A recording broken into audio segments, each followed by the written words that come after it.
Hi, my crafty friends. Today we're going to make a faux apple pie. I am using this car wash sponge from the Dollar Tree. We're cutting it up into what I think are bite-sized pieces. These are going to be our faux apples.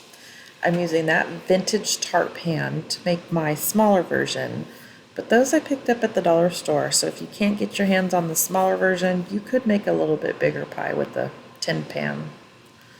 So I'm gonna fill up that pan just to see how many more I need to make that look like a full pie.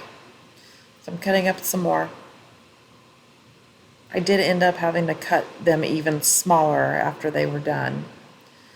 So I'm just using that foil pan. I'm gonna put some gloves on and we're gonna use light brown craft paint.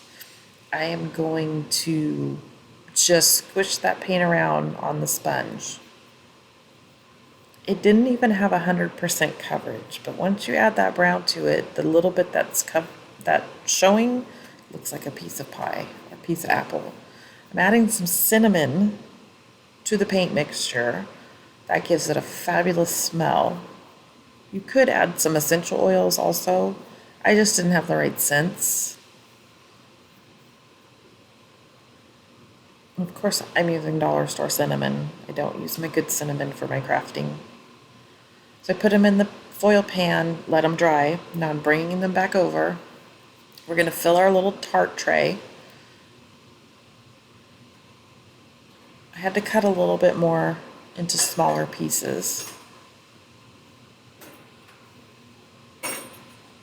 So now the magic. That is my grunged up muslin. I took strips of muslin and I soaked it in a mixture of instant coffee, water, cinnamon, cloves, vanilla extract, and orange extract. And then I baked it in the oven at 220 degrees for about 10-15 minutes, standing and watching it the whole Yeah, time. you have to eat dinner early tonight. Now I am cutting it into little strips and doing a crisscross.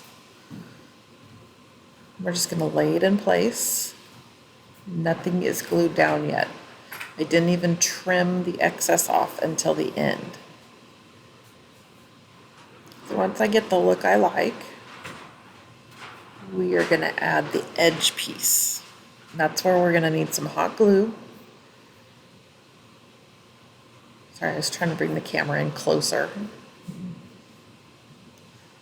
I'll get it figured out eventually.